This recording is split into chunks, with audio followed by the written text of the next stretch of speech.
Olá, boa noite. Vou esperar o pessoal entrar. Hoje a gente vai falar de BIM e a sustentabilidade. O nosso super convidado é o Alex Juste, que é um super especialista em BIM. Eu vou esperar ele entrar. Já vi que você está aí. Aqui. Vamos esperar, ele deve estar entrando, aguardando. Boa noite a todos, que eu não dei boa noite. Olá, E aí, pô, tudo bem? tudo bem? Tudo jóia, Ju? Tudo bom. Escutando direitinho, todo mundo escutando. Legal te ver. Há quanto tempo? Desde 94, 95, por aí? Abafa o caso. Bom, para quem não sabe, a gente foi colega de faculdade, né? Mas você saiu, né? A gente tá fazendo o FRJ junto. E aí Aí depois eu mudei. Eu você mudei de faculdade. Você permaneceu na FRJ, se formou lá e eu fui para a Benet, por conta do dia de noite. é, pois é, legal te ver. E aqui a gente acabou, né, assim, seguindo rumos parecidos, mais ou menos, né? Ambos falando de alguma forma de sustentabilidade, né? De uma certa forma. Eu queria que você se apresentasse um pouco, eu falei um pouquinho quem é você, mas né, a gente não faz faculdade, mas não foi por isso que eu chamei ele. Ele é presidente da Câmara de BIM, um monte de coisa, tem cursos. Então, fala um pouquinho de você para quem por acaso não te conhece. Vamos lá. Começar um pouquinho mais atrás, né? Então, quando a gente se conheceu, no E Rio de não, Janeiro. Não estou falando mais datas. Estou não, falando quando a gente se brincadeira, conheceu. brincadeira. A gente se conheceu na época da faculdade, eu ainda morava no Rio de Janeiro. Hoje eu estou morando em Brasília, já tenho aqui acho que uns 11 ou 12 anos que eu moro aqui em Brasília. E eu me estabeleci aqui, montei a empresa aqui e trabalho aqui como um ponto central para todas as ações da minha empresa que funcionam por todo o Brasil e até mesmo ações internacionais. Como você mesmo me apresentou, eu trabalho com um BIM, sou arquiteto, né? Formado como arquiteto urbanista também pela Unibenet no Rio de Janeiro. Então, a Ju se formou na FRJ, eu saí da FRJ e fui me formar na Unibenet no Rio. Bem, tem pelo menos uns 12 anos que eu conheci o BIM, mas ainda não era o que é hoje. Eu tinha conhecido o BIM como uma tecnologia, na verdade, como um software. Né? Todo mundo que é da área de arquitetura e engenharia já deve ter ouvido falar no Revit. E eu, na época que eu morava no Rio de Janeiro, eu tinha empresa no Rio, ainda fazendo faculdade, já tinha uma empresa, e dava atenção principalmente ao AutoCAD. E tempos depois, eu comecei a trabalhar em. Oi, Não, tô você dando falou. oi para Raquel, que era nossa colega de faculdade que entrou aí. Oi, Raquel, tudo bem? Tudo bem. Oi a todo mundo, né? Na verdade, né? Uma boa noite para todo mundo. Parei que sair falando, né? Mas na verdade não falei com o pessoal mesmo. Então, boa noite a todos. Ju, obrigado Não, pela obrigada a live, você por aceitar. valeu pelo convite. Né? Tem bastante coisa a se falar sobre o assunto e nesse momento que está todo mundo em casa, realmente é bem legal. A gente está vendo várias lives acontecendo Bastante. e mas ao mesmo tempo lives com um conteúdo com importância à área profissional, a gente pontua aquelas que valem a pena. Então esse assunto que você está puxando hoje é um assunto que vale a pena. Então eu fico bastante feliz em estar participando. Bem, então durante aquele período, em parceria com revendas autorizadas da Autodesk no Rio de Janeiro, eu comecei a conhecer essa tecnologia com uma cara de software. E aí que está o grande problema hoje. Tem muita gente que visualiza BIM como software. Sim. Né? E não é isso. Explica um pouquinho, assim, resumidamente, porque eu sei que é bem complicado, mas o que é o BIM para quem não sabe, ou para quem sabe pouco? Não tem nada de complicado. É só realmente um modo bastante diferente de trabalhar do que a gente está acostumado a fazer. Né? Hoje, quando a gente fala em projetos de arquitetura e engenharia, a gente já de imediato pensa em projetos em AutoCAD e pensa de imediato projetos sequenciados. Eu e você como arquitetos, fazendo projeto de arquitetura, na sequência sendo levado para o engenheiro civil para fazer estruturas e na sequência ser levado para os engenheiros de instalações. Eu até faço uma brincadeira nessa hora, falo para o pessoal de engenharia de instalações, o pessoal de comida japonesa, o Kisoboro, né? E eles ficam realmente com a rebordosa de resolver problemas, porque, por vezes, tanto o arquiteto quanto o engenheiro não permitem alterações no projeto deles. E aí o pessoal de instalações tem que se virar com o que tem para poder fazer o projeto. Bem, essa é nosso dia a dia, nossa realidade. Quando a gente fala de BIM, a gente tem que entender BIM, Building Information Modeling, modelagem da informação da construção. Nós modelamos informação. E a gente modela a informação de uma construção. Então, modelamos um projeto. E por trás disso, nós temos um banco de dados. Nós temos um enorme banco de dados.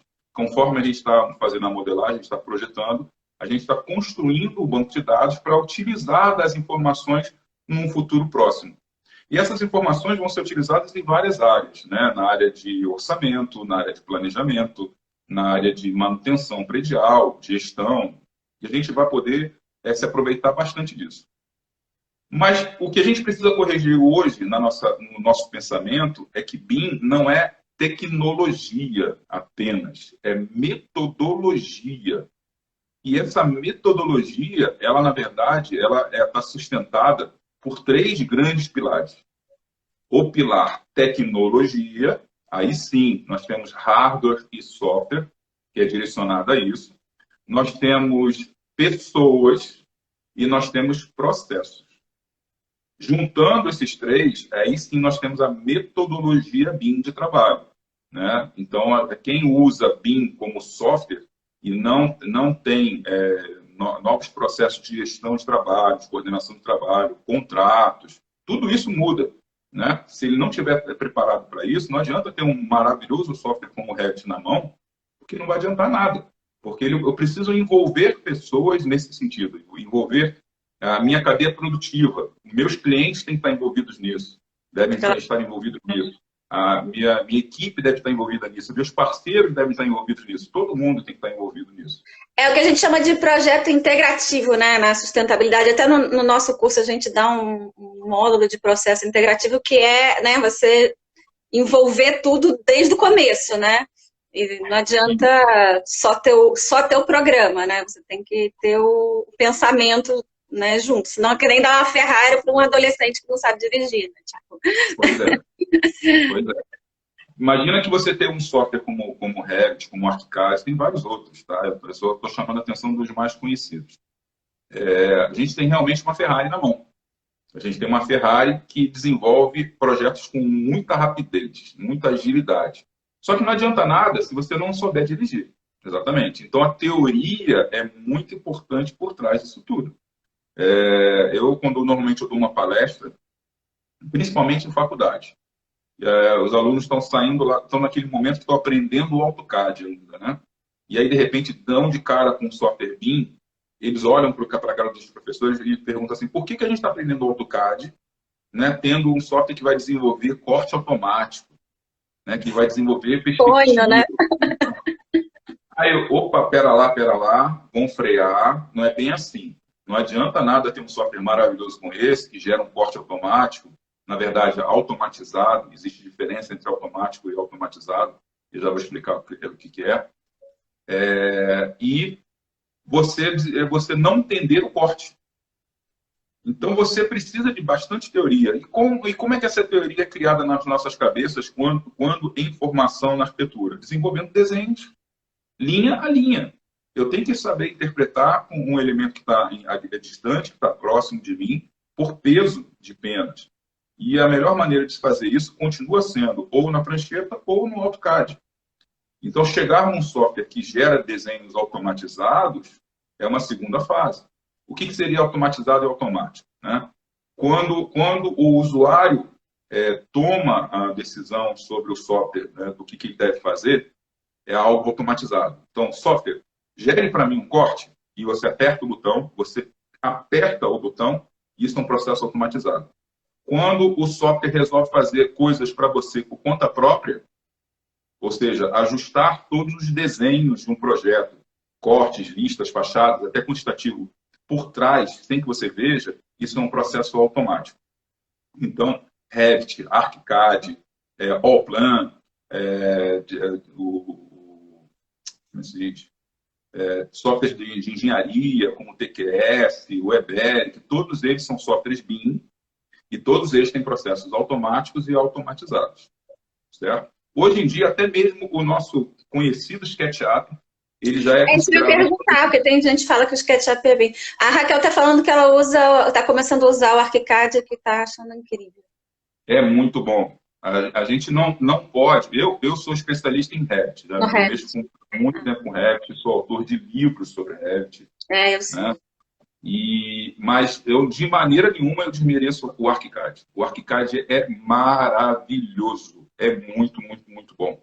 Muito bom mesmo. É uma questão mesmo de gosto, ou, às vezes, de uma questão logística, onde você vai olhar para o lado e ver quem são os seus parceiros para saber qual é a melhor maneira de trabalhar com eles. E, de repente, ali você vê que todo mundo trabalha numa plataforma, então não adianta você ir para uma outra, né? Porque você vai acabar indo nadando eles contra a maré. Se comunicam? Sim, se comunicam tranquilamente. Existe um padrão comum entre todos os softwares BIM. A extensão IFC é uma extensão padrão entre todos os softwares. O SketchUp, atualmente, ele faz a leitura de padrão IFC e ele também trabalha com banco de dados. Então, só pelo fato dele trabalhar com esses dois itens, hoje ele é considerado um software BIM. Até um tempo atrás ele não poderia ser considerado, mas passou a trabalhar com essas duas situações, então hoje ele é um software BIM. Não tem as mesmas características de um software como ArchiCAD e Revit, na geração de documentação técnica e nada disso. Mas ele é a modelagem da informação. Então, ele pode ser considerado um software BIM. Muito bom, muito ótima explicação. E o que a gente pode falar, assim, né? Que o BIM pode ajudar, contribuir nas construções sustentáveis? Muita coisa, eu sei, mas queria ouvir. Eu acho que a questão da sustentabilidade passa muito pela questão também do Lean Construction, né? Então, ter construção enxuta, parte do projeto enxuto e soluções, né, para a gente não perder tempo, não perder dinheiro, não ter mais agilidade e fazer projetos em BIM junta tudo isso.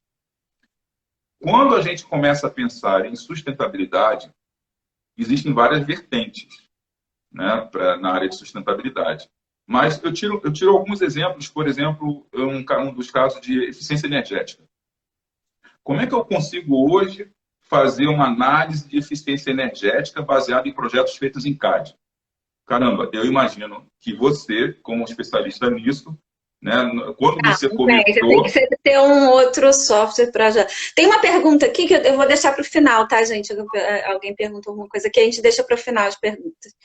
Tá. Quando você começou, com certeza você começou na mão, depois para planilhas de Excel, para depois algum software que fosse melhor para fazer cálculo, né? Então, a gente já vem da época da transição, né? De, tipo, da mão para o AutoCAD, né?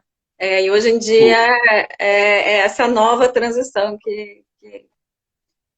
Então, quando a gente já pensa em BIM, a gente já pensa que essa mesma análise pode ser feita num modelo tridimensional, geolocalizado, Então, quando eu geolocalizo esse projeto, eu tenho informações de insolação, informações de É vento, fundamental, né, para informações sustentabilidade. de clima, todas as informações que eu preciso para saber se aquele projeto, naquela posição, vai ser adequado.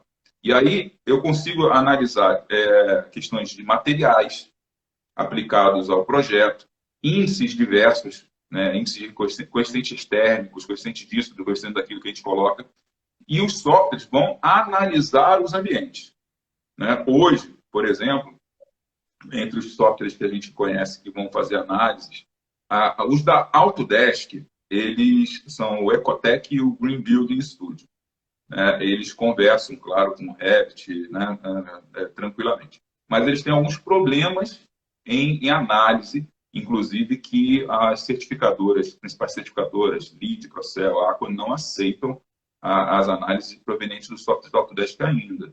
A gente tem aí a Maíra, que trabalha no GBC Brasil, que está na live também, estou vendo ela aí, do Green Building Brasil. Mas aí dá para usar o Energy Plus como... Tá, tranquilamente. Tanto o Energy Plus quanto o Design Builder, quem utiliza bastante o Design Builder é o pessoal da Qualia aqui em Brasília. Conheço, os meninos são ótimos. Eles vão ler arquivos IFC. Então, eles vão ler um modelo tridimensional. E leitura de um modelo tridimensional, a gente consegue fazer essas análises. E a gente consegue enxergar dentro do modelo essas análises, diferente do desenho vindo do CAD, né? Como é que eu vou fazer essa análise baseada num desenho 2D? É mais complicado? Não tem como, né? É uma coisa mais visual, a gente consegue ver. Atualmente, eu estou fazendo um trabalho para o meu mestrado, eu estou fazendo mestrado aqui em Brasília, em SIM. É um outro termo parecido com BIM, né? City Information Modeling, modelagem da informação da cidade. Que legal. Então, eu sempre gostei da área de urbano. E eu estou fazendo uma modelagem de uma região do plano piloto. E, com isso, utilizando um software chamado Flow Design, da própria Autodesk, para fazer análise de vento. E aí eu consigo visualizar, né, por onde o vento passa no meio dos prédios do plano, lá na Asa Sul, aqui no plano piloto. Que barato. Isso é super importante, né, de urbanização. Até a gente está cheio de gente da faculdade aqui. Tem a Priscila Tiz também está aqui. Priscila, um beijo para você. Eu vou fazer um comentário em relação a Priscila. Priscila, a sua filha é a sua cara. É a sua miniatura. Virando aqui reunião de faculdade. Toda vez que sai uma mensagem dela com a filhinha dela, é igualzinha a ela. Muito legal. Um beijo para ela. Só tem gente querida aqui. O pessoal da Qualia entrou também. O pessoal da Qualia está aí, legal. Muito legal. Me perdi aqui. Bom, a gente falando de BIM e sustentabilidade, está falando do seu mestrado, mas vamos falar aqui, tentar falar do BIM, da sustentabilidade. Acho que a gente pode fazer várias lives, que a gente tem assunto para várias, né? Eu também estou achando assim, eu no começo resisti um pouco a essa coisa da live. Eu confesso que a primeira semana eu estava meio deprimida, assim, mas aí eu falei assim, bom, vamos acordar e tentar levar o melhor dessa fase, né? E voltando aí ao nosso papo. O que eu acho legal, assim, muito importante do BIM para a sustentabilidade é principalmente começando assim, né, planejamento, porque não faz nada sustentável sem um grande planejamento antes, né? E eu acho que a metodologia BIM é fundamental para tudo isso, né? E essa coisa do projeto integrativo, né? De poder todo mundo colaborar, não ter aquela coisa de vamos fazer uma compatibilização do projeto depois que o projeto já está pronto, né? Tipo... Exatamente. Aí tem que voltar tudo, ter retrabalho. E pior é quando você faz, quando a obra já começou, né? Que a gente já via muito isso, né? Eu tenho experiência sobre essa parte onde as empresas tomaram a decisão de colocar o BIM no meio do caminho, e não antes. Eu fui contratado uma vez para fazer um trabalho de um hotel em Parauapebas, interior do Pará. Uau. E com isso foi feito o levantamento E eu comecei a transformar a informação que um arquiteto e engenheiro já tinham feito o projeto em CAD e eu tinha sido contratado para fazer compatibilização de projetos. Ou seja, em BIM. Então, eu fiz migração dos projetos de CAD para BIM para gerar a listagem de interferências, que é, inclusive, uma das vantagens que os softwares conseguem fazer hoje para a gente. É eles que encontram os problemas, a gente não precisa ficar procurando problemas. Eles vão lá marcando os problemas para a gente vai tomar a decisão do que fazer. Bem, quando eu desenvolvi isso, no meio do caminho eu parei tudo e eu liguei desesperadamente para o dono lá do negócio e mandei ele parar o que ele estava fazendo. Por quê? Eles já estavam concretando o subsolo. Eles já tinham feito as fundações e completando a laje do subsolo.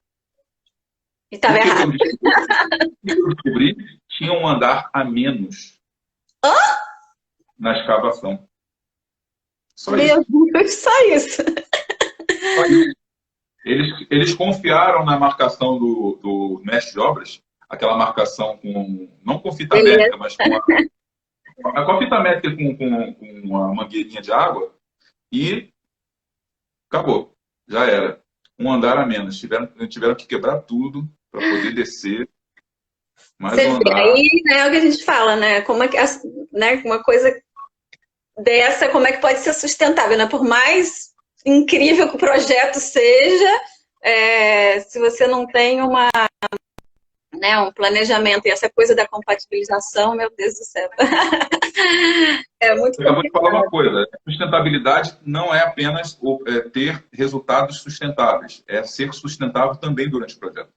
Claro, principalmente, né? Acho que assim, eu falo muito, se você não assim, não começar sustentável, você pode até conseguir, mas assim, vai ser muito mais difícil, né? Tipo, desde o começo e essa coisa de todo mundo poder conversar dentro da metodologia, né? E dentro de uma mesma linguagem de arquivo, né? E de tudo isso é muito importante, né? Tem outro exemplo. Diga. Deixa eu só completar um outro exemplo, aproveitando que Vai, a vai, vai. pessoa a Qualiar está aí. Eu não sei quem que está aí presente, né? Se é a Milena, né? Se é a É, Júlia. Júlia. Um beijo para as duas. Deve ser a Júlia, porque a Milena está com o neném, deve estar cuidando do neném. Elas vão lembrar de um trabalho que elas fizeram comigo, um projeto que elas fizeram comigo, o projeto do BID, do Banco Interamericano de Desenvolvimento, lá em Manaus. Foi um projeto que foi assim uma mudança de chave do meu escritório e de vários dos escritórios que trabalharam conosco. Né? Foi em 2013, se eu não me engano. Eu acredito que foi em 2013, 2014, eu não me lembro ao certo. E a gente teve um desafio de desenvolver um prédio do zero, feito por diversos escritórios. O escritório de Brasília fazendo arquitetura, a Qualiar sendo a consultoria na área de sustentabilidade, engenharia civil foi feito pelo professor Dionísio, aí no Rio de Janeiro, o pessoal da Solutec fez a parte de metálica, estão em Poços de Caldas, o pessoal Termacom aqui de ar-condicionado, aqui em Brasília, e o Daniel foi do restante de instalações em Ribeirão Preto, ou seja, escritórios espalhados pelo Brasil inteiro. E fazendo um projeto da... Cliente em Manaus e nos Estados Unidos. A gente tinha um prazo extremamente apertado para fazer o projeto. A gente tinha que entregar tudo em 3 meses. Eu digo tudo, do estudo preliminar, do levantamento de necessidades, até o projeto executivo já compatibilizado. Nossa, aí é difícil fazer uma coisa sustentável, né? Tipo, tem que fazer milagre, né? Porque todo o processo de pensar e de mastigar o projeto é muito importante, né? E o projeto não era um projeto simples, né? Porque era um projeto para um banco, né? E, na verdade, era um grande escritório deles aqui no Brasil. Então, a gente já passou pela dificuldade de concentrar forças com equipes em locais diferentes. Mas o que eu achei legal é que todos sem exceção, aceitaram o desafio e aceitaram as regras do negócio. Então, hoje em dia, quando a gente começa um trabalho em BIM, muito se fala de um termo, de um documento chamado BEP. O BEP é BIM Execution Plan, Plano de Execução BIM. E lá naquela época a gente nunca nem tinha ouvido falar nesse termo e a gente inventou um BEP sem saber. A gente inventou as regras de trabalho em BIM. Então ali a gente determinava como os escritórios iam trabalhar em relação a softwares, em relação às versões, em relação às extensões de trabalho, metodologia em relação à compatibilização de projetos, reuniões, processos de comunicação de trabalho. Então a gente determinou as regras. E aí, pessoal trabalhando em conjunto. E aí que foi o grande diferencial. Não houve esse processo sequenciado que a gente está acostumado a trabalhar. Houve um processo colaborativo, multidisciplinar, integrado. Eram todos trabalhando ao mesmo tempo em prol de todos, em prol de um único projeto. Que é o processo de projeto integrativo, né? Exatamente. Isso em 2013. E foi muito legal que a gente começou a trabalhar, a gente começou com o primeiro projeto, estudo preliminar, e dali a gente começou a receber críticas e sugestões das engenharias e da consultoria do pessoal da Qualiar, da Qualiar. Então, era muito interessante porque a arquitetura não era mais mandatária, era tudo colaborativo. E o problema de um, na verdade, era problema de todos. E todos tentavam encontrar soluções ao mesmo tempo. Por mais que não fosse seu problema, ele passava a ser porque você queria fazer parte daquela solução. Isso foi muito legal. Então, toda vez que a gente fazia alguma coisa... Uma experiência incrível. Foi muito legal. E aí, quando a gente terminava alguns processos, a gente passava para a Qualiar, ela analisava nos softwares dela, retornava com sugestões e críticas, e a gente de imediato fazia as alterações. A gente retornava com as alterações, ela refazia os cálculos, passou, não passou, né? E quando surgiam necessidades de mudanças em relação aos outros projetos, elas também participavam. Então era um bate e volta em reuniões acho que era toda terça-feira, toda quinta-feira. Nós tínhamos uma reunião por videoconferência, onde a gente colocava o modelo federado é um modelo completo de todas as disciplinas, e a gente, então, abria, que nem uma ressonância magnética, a gente destrinchava o modelo tridimensional em todas as disciplinas. E aí a gente apontava um problema, está vendo esse problema aqui? E aí, como é que a gente resolve? E todo mundo dava a sua sugestão, sua solução. Então, a gente conseguiu terminar nos 3 meses. Uau! E o projeto foi certificado? Teve alguma certificação ou foi só... A Qualiar conseguiu deixar no ponto de bala para certificação Procel. Mas não chegou a ser... Não... O importante é seguir fazer, mas não chegou a ser certificado. É porque para ser certificado o prédio precisa estar construído, né? Então, aí vamos à parte chata da coisa, né? Foi um projeto que foi desenvolvido para um órgão público, para a Secretaria de Infraestrutura de Manaus. E dali não houve sequência. Então acabou que o prédio não foi construído. Que pena! Foi uma coisa tão bonita, né? Tão interessante. Bom, mas que muita experiência para vocês, né? Pelo menos. Pois é. Solicitaram, fizemos tudo que a gente tinha que fazer, mas acabou sendo arquivado. Uma pena. Não sei quando é que vão construir. Devem construir, mas talvez aí depende de governo, sei lá, alguma coisa. Quando muda o governo, né? Aí falando nisso, né? Há pouco tempo saiu a decisão final, que já vem aí há algum tempo rolando, e eu sei que você foi super envolvido nisso, que agora, né, a metodologia BIM vai ser obrigatória para edifícios públicos federais, né? Não é bem assim. Fala aí, eu quero a sua opinião. Eu sei que você esteve envolvido aí toda nessa história e... Existe um decreto, sim. Uhum. Na verdade, aconteceram 3 decretos presidenciais. Mas eu vou falar um pouquinho mais da história.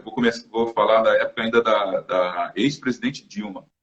Foi lá que foi criado, dentro do pacote do planejamento estratégico do governo da época, várias decisões para o crescimento do Brasil. E dentro da área de construção civil, foi determinado que ia ser implantada a questão do BIM no Brasil. Isso lá em 2013.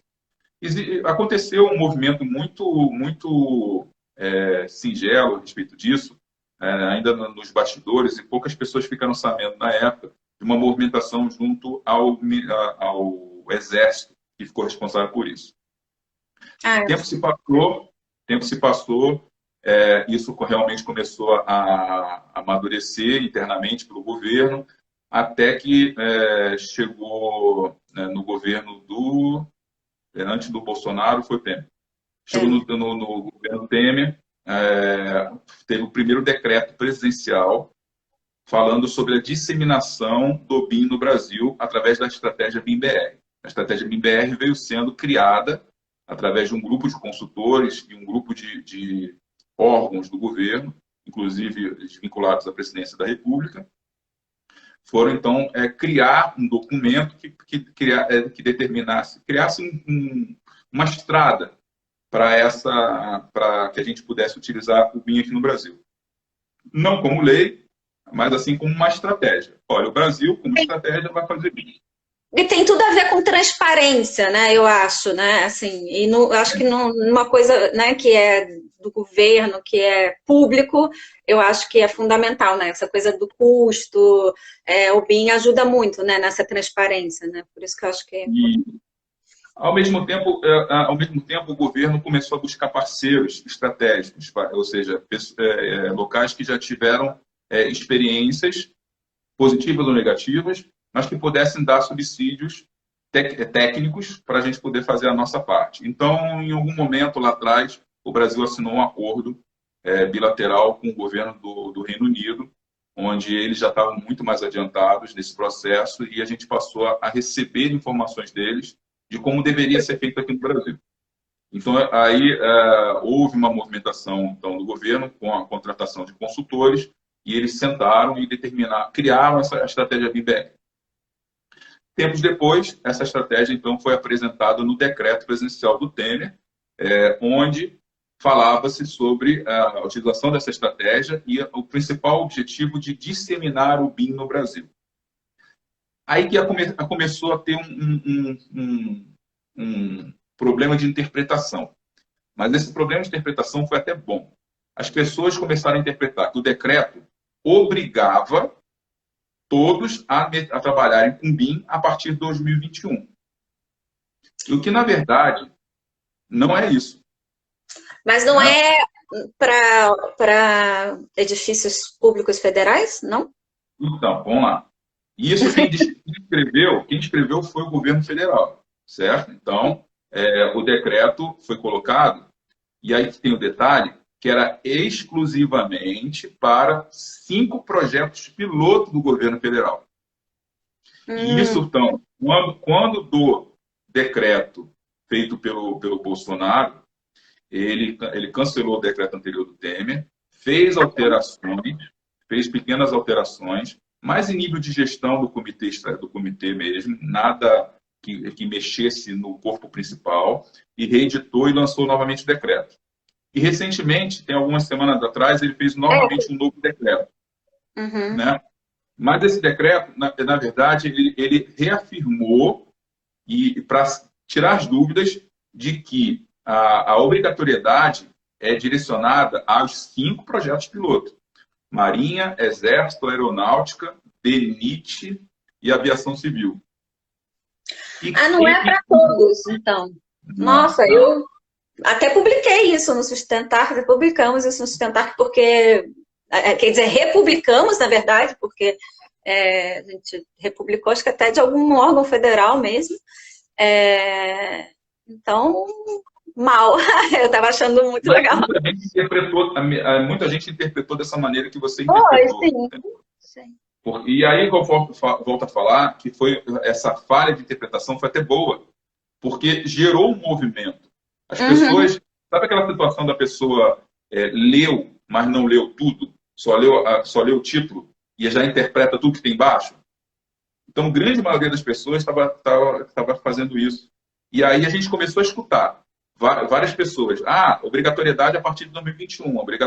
E essa obrigatoriedade, sem ler o contexto, sem ler o geral, era obrigatoriedade federal, estadual, municipal e privada.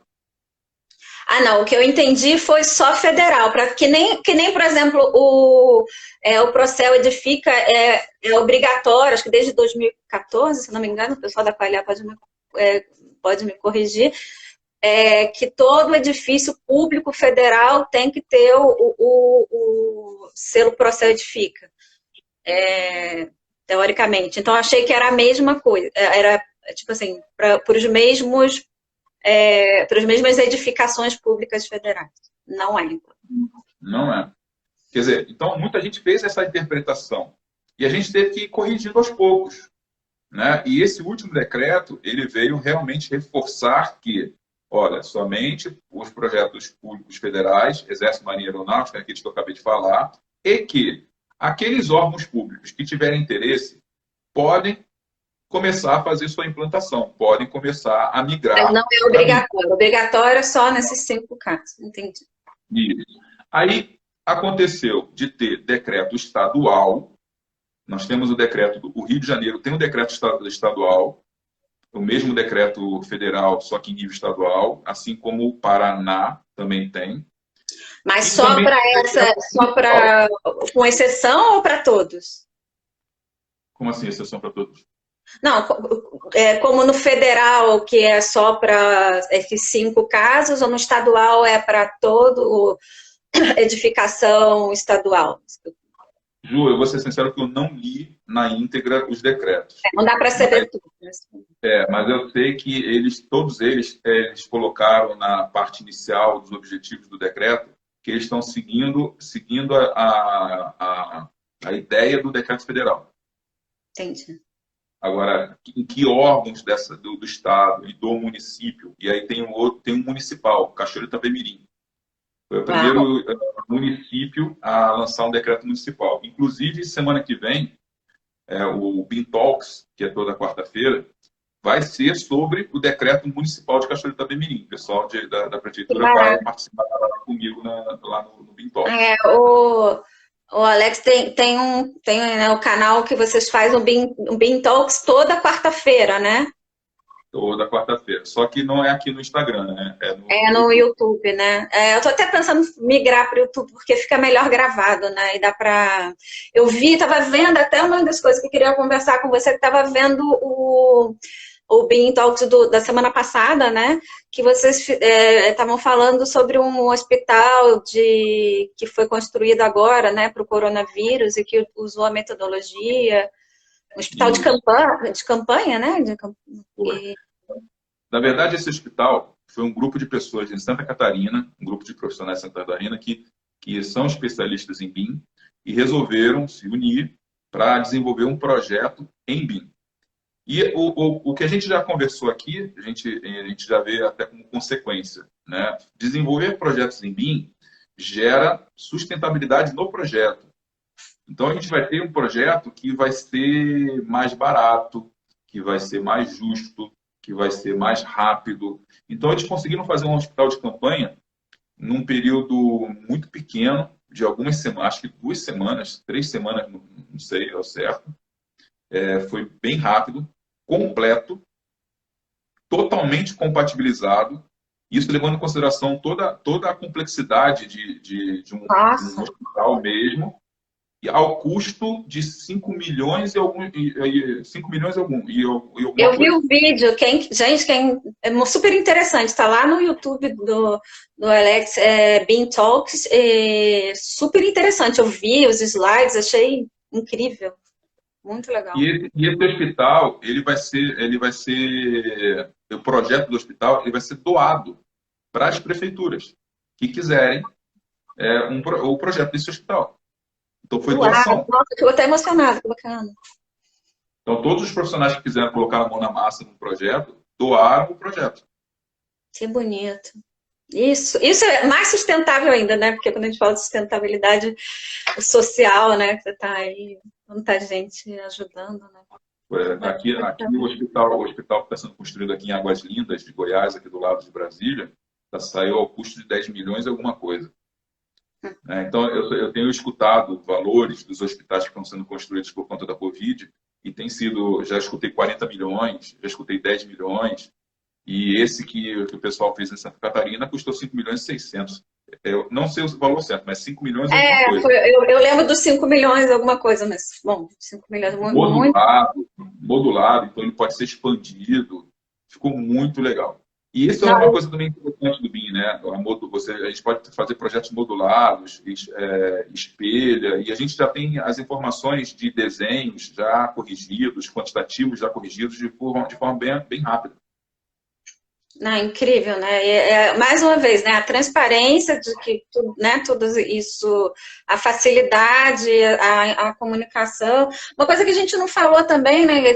Que está falando da sustentabilidade também, é que é mais fácil você fazer a análise do ciclo de vida da edificação também, né? Quando você está na metodologia BIM, né? Isso é super importante também.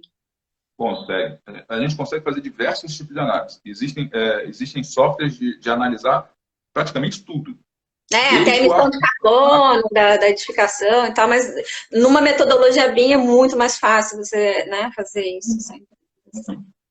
Você tem facilidade de enxergar os resultados. Túnel de vento, iluminação, ventilação, aquecimento, a gente consegue enxergar isso de forma bastante visual. Esse software que eu estou utilizando, inclusive, ele consegue, o Flow Design, por exemplo, ele consegue mostrar o fluxo do vento. Né? Eu ainda não cheguei no ponto que eu vou trabalhar com outro software que ele vai mostrar a questão da insolação, mas ele vai mostrar ambientes como se fosse um infravermelho, aonde está quente e aonde está frio. Então, mostrando... Isso em termos de urbanismo, né, que você tá estudando. Porque isso o Energy Plus faz, né? Alguns softwares o Design Builder também faz para edifício, né? Se eu não me engano, é o arquivo GBXML que vai ser gerado no Revit, que aí, posteriormente, é levado para esses softwares para fazer essas análises. E agora Agora está perguntando qual é o plugin para CV no BIM. Você sabe? Para análise de ciclo de vida. A CV ar-condicionado? Não, acho que é análise de ciclo de vida que a gente estava falando. Tá. Você tem um plugin para isso? Acho que não. Não, porque, na verdade, o BIM que a gente estava falando não é um software, não é? Então, não tem um plugin. Mas não sei se você sabe responder. Seria para algum dos softwares, não sei.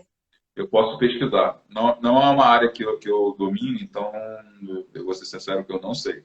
Quem foi que perguntou, depois quem perguntou, manda um direct lá pro Alex, que daí depois ele ou para mim, a gente responde depois. Eu confesso, eu não vou nem confessar isso na sua frente. Não posso confessar isso, porque assim, eu não domino o BIM, não domino. Eu vou fazer o seu curso, tá? Eu vou fazer o seu curso. Aliás, quem não sabe, eles têm o grupo AJ, que acho que é um dos maiores, se não o maior, eu não sei, mas assim, tem curso online, tem curso presencial, né? Você está sempre viajando, dando curso aí no Brasil todo, né, da metodologia BIM, mais especificamente do Revit, né? Hoje tem um curso chamado Master em Revit. Esse curso tem carga horária de 160 horas, é o maior curso do Brasil. E ele envolve todas as disciplinas, arquitetura, estrutura, instalações. A gente no curso, a gente também tem um curso de arquitetura sustentável. Aí teve uma aluna que falou que fez o seu curso, que alguém veio perguntar, eu indiquei o seu, aí eles falaram assim, né, que a gente tem um grupo de WhatsApp, né? Aí eles falaram assim, não, eu fiz, é maravilhoso. Todo mundo falou assim, nossa, é maravilhoso, alguém fez com você, eu tô precisando fazer, vergonha na cara, assim. É que, na verdade, assim, eu tenho projetado muito pouco, porque como a gente tô com Sustentar, tô dando aula, então, assim, eu tenho feito pouco projeto, então, ainda não consegui entrar aí nesse... Mas eu quero muito. Eu sinto muita saudade de projetar, tenho que dedicar mais tempo a isso. O Grupo AJ, ele tem o BIM como elemento central de uma balança que é dentro de áreas que a gente atua. Então, hoje, o Grupo AJ ele é dividido em educação técnica, com cursos diversos. Aí o Master Revit é um deles, né? Tem outros cursos que a gente trabalha. A gente tem a Grupo AJ pós-graduação. Então, hoje a gente tem contrato com algumas faculdades para a emissão da certificação do TOMEC. Então, hoje temos pós-graduação em BIM. E a gente já está montando alguns cursos aí pela frente, que é novidade em breve. A gente tem a parte de serviços, onde envolve, então, serviços de BIM para escritórios e construtoras, nosso braço de projetos, e a gente também tem o nosso braço social. Então, hoje, a gente também atua com a parte social, oferecendo apoio de graça para algumas associações, para alguns espaços que não podem investir dinheiro, né? Ah, que legal! Depois eu quero saber mais sobre isso. Que lindo! Para o mercado profissional que vai ser criado, né, com o pessoal de baixa renda, que às vezes não tem condições de bancar um dos cursos que a gente oferece. Alguém até perguntou aqui se tem que... Eu achei engraçado. É difícil, às vezes, me perco aqui. Se é muito caro o programa, acho que foi isso a pergunta. Já perdi a pergunta. Olha, há tempos atrás era impossível, praticamente, um profissional liberal bancar um software desse. Né? Algo em torno de R$30.000 por máquina. Isso pagando à vista. Tem alguém aí que já fez aí a matrícula, que vai ser seu aluno. Seja bem-vindo no curso. Leandro, R$30.000 por máquina, uau! Era que nem AutoCAD na nossa época também, né? Eu lembro que a gente trabalhava no escritório e todo era pirata, né? Aí todo mundo falava assim, gente, se chegar a fiscalização, joga o computador na janela. Teve uma época no Rio de Janeiro que foi uma época de fiscalização bastante pesada no Rio de Janeiro. Sim. Todo mundo fala assim, se chegar a fiscal, joga o computador. O pessoal jogava os computadores pela janela no centro da cidade. E a multa era um negócio assim, impagável. Era tipo... a gente sabe que arquiteto... Bom, tem lá os que ganham muito, né? Mas assim, geralmente né, um escritório pequeno não tem como bancar. Imagina, R$30.000 por máquina, são 4 máquinas, não tem como, né? Mas isso mudou. Hoje em dia, os softwares estão alugados. E hoje você pode alugar, por exemplo, um Revit direcionado exclusivamente à arquitetura, porque tem 2 Revits no mercado, tá? O Revit LT, que é o Light, que é direcionado à arquitetura, e o Revit completo, que aí tem arquitetura, estrutura e instalações. E tem o pacote que envolve vários softwares. Então, envolve Revit, AutoCAD, 3ds Max e assim por diante. O Revit LT, que é o mais simples, estava, agora com dólar lá em 5 e ponto, deve estar muito mais caro do que isso. Mas estava na faixa de R$180 por mês. Bem acessível. Acessível para se manter legalizado e num software bom de trabalho. E aí, quando você passava para o pacote completo, que envolvia todos os softwares ao mesmo tempo, algo em torno de R$950 por mês. Que se é um escritório médio, já está ok, né? Já sustenta. E eles também criaram uma situação de locação por demanda. Então, se você precisa de um mês, você vai pagar por um mês. Se você precisa durante 3 meses, você vai pagar durante 3 meses. Se você porque às vezes você vai implantar um projeto, ou às vezes você não tem projeto. No meu caso, por exemplo, eu estou até com poucos softwares, porque eu não estou projetando sempre. Então, para mim, ter um investimento, né, desses assim, não compensa. Mas, de repente, se eu pegasse um projeto que fosse, né, que eu quisesse trabalhar e tal, 3, 4 meses e depois não pagar mais, isso é possível? Fica, porque aí você consegue até mesmo determinar isso na tua proposta comercial. Como o teu tempo de desenvolvimento do projeto é um tempo que você já determinou, você já vincula isso na proposta. Já sabe que o custo do software custa, sei lá, vamos imaginar que seja R$250 por mês. Né? Para um tempo menor, quanto menor o tempo de locação, claro, mais caro o valor, né, da mensalidade. E aí você vai colocar lá R$250 por mês. Então você vai acrescentar isso na proposta. Finalizou, acabou o contrato, entregou, o contrato com a Autodesk também finalizou. Isso eu estou falando do Autodesk. mas Tá também falando do acontece... Roche especificamente, né? Não quer dizer que os outros são assim. Entendi. Os outros fabricantes também estão trabalhando com a mesma estratégia de locação, né? Se a gente olhar para o Arccard, por exemplo, se eu não me engano, os valores são até mais baratos, né? Hoje em dia tem um novo fabricante chegando no Brasil, não sei se vocês já ouviram falar, se chama ACCA, ACCA. Já. É uma empresa italiana. Ela tem vários softwares diferentes. Eu fiquei bobo com os valores. Era, se eu não me engano, R$ 1.500 por ano para 3 máquinas. Uau! Isso é bem acessível, né? Para assim, né? E um software muito bom mesmo. Ah, legal. Então as coisas realmente mudaram nesse sentido. Eu acho que quando vai popularizando, né? E vai, é como tudo, né? No começo, o próprio AutoCAD, no começo era, sei lá, era tipo muito caro. Eu lembro que era uma coisa assim que ninguém tinha legal. Logo que começou, era assim, só os escritórios muito grandes, né? Mas assim, o escritório médio não tinha, assim. Aí depois eu acho que também, eu acho que quando você baixa o preço também, as pessoas querem ficar mais, né? Querem pagar, mas assim, né? E aí você aumenta, né, aquela oferta-demanda, né? Você aumenta a quantidade de pessoas comprando, né? E aí baixa o preço também. Com certeza. Foi pelo menos o pensamento que eles tiveram, né? De ter uma coisa que eles tinham dificuldade era de segurar uma atualização, porque a atualização também era algo caro.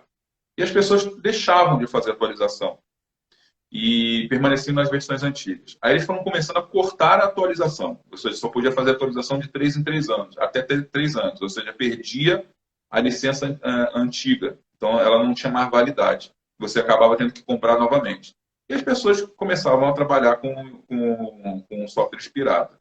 Então essa estratégia de aluguel foi bastante interessante, não só por questão do preço e por conta da flexibilidade de tempo, né, mas garante a todos permanecerem sempre atualizados. Então, hoje, se você fizer um contrato, você vai pegar a versão 2021, que acabou de sair no dia 8.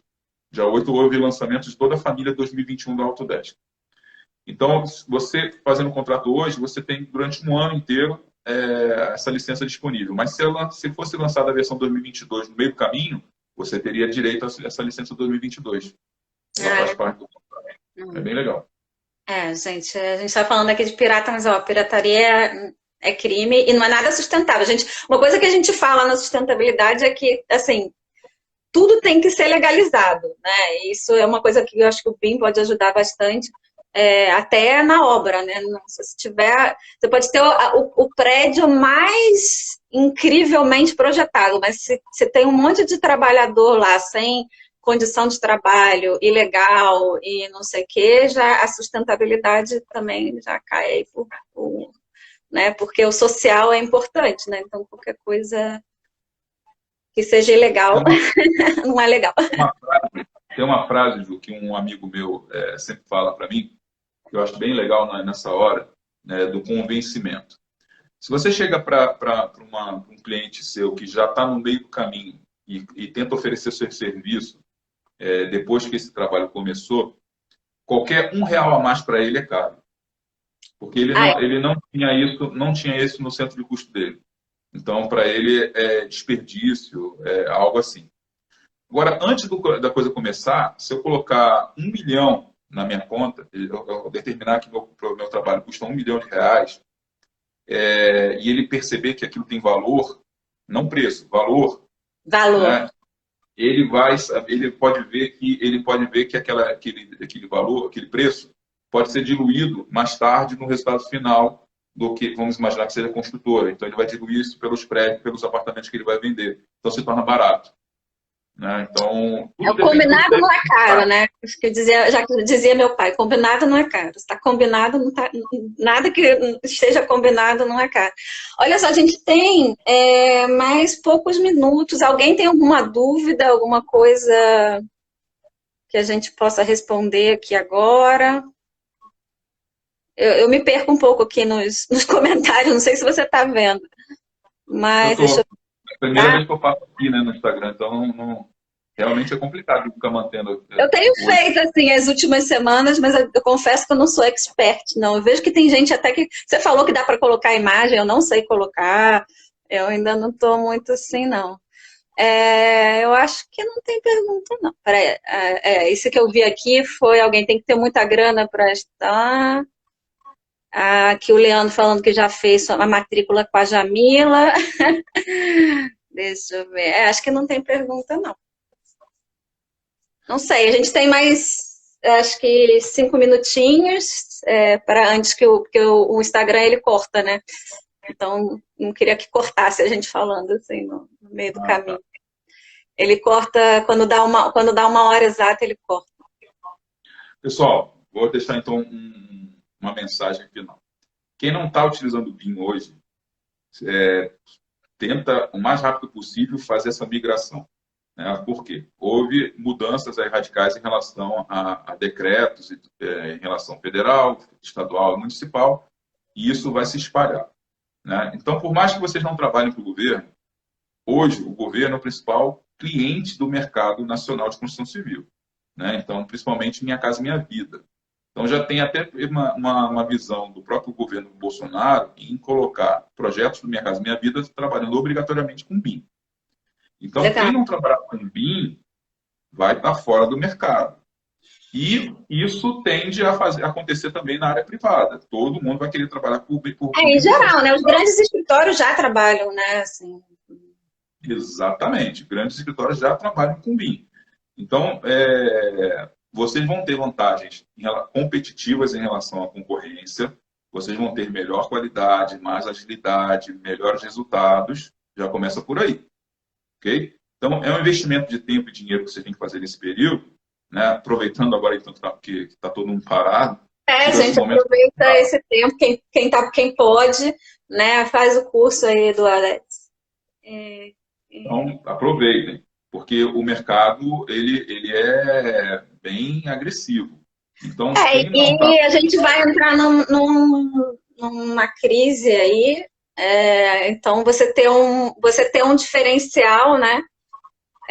Que já não é um diferencial, mas assim, quanto mais tecnologias, né? Quanto mais dentro né, das novidades, que também não é novidade, mas assim, quanto mais coisas você souber, melhor, né? Eu acho que tanto o BIM, né, também a sustentabilidade, eu acho que a gente vai, depois de tudo isso, a gente vai olhar com muito mais carinho para tudo isso, né? Eu acho. Pois é. E comecem a visualizar o trabalho colaborativo. Se vocês não estão acostumados, testem trabalhar com algum parceiro de forma colaborativa. Né? Mudem o fluxo de trabalho. Sentem com eles antes do trabalho começar. Mesmo que vocês não conheçam o projetista que foi contratado pela empresa, mas chame ele para conversar. Olha, vamos começar esse projeto, mas vamos fazer juntos? Né? Vocês vão ver os resultados. Vocês vão ver que vão ser bem diferentes. No nosso curso, a gente tem um módulo só de processo de projeto integrado, que a gente chama, a gente tem, o nosso curso é 15 passos, o processo integrado é o passo zero, porque, tipo assim, se você não começar aí, tipo assim, é o passo zero, dali que começa tudo, né? Você fazer o projeto de uma forma colaborativa. Eu acho que, olha, tem alguém aqui falando, eu acho que vai acabar, eu tô com medo de acabar e a gente não conseguir se despedir. Muito obrigada mesmo, adorei o papo, acho que a gente tem que fazer mais vezes. Vamos fazer no YouTube que dá para colocar mais slides, vamos fazer um dia, assim. O bom do YouTube é porque a gente coloca a apresentação, a gente pode apresentar o software. É verdade. Maior. Aqui é bem legal. Eu não sou muito do YouTube, meu YouTube é meio parado lá, eu tenho que retomar. Obrigada, Raquel, beijo, ficou até o final. Obrigada a todo mundo, muito obrigada, Alex. Eu chamo de Alex, é Alexander, mas é que é intimidade, ele me chama de Ju. Mais fácil.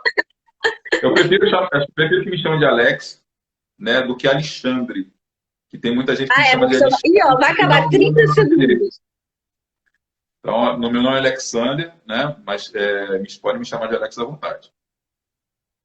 Falou, vamos continuar conversando aqui, faltam 15 segundos. Um beijo grande, obrigada, adorei, de verdade. Obrigado, pessoal. Quarta-feira que vem, Talks. Isso. Tchau. Tchau, Ju. Obrigado. Tchau, tchau.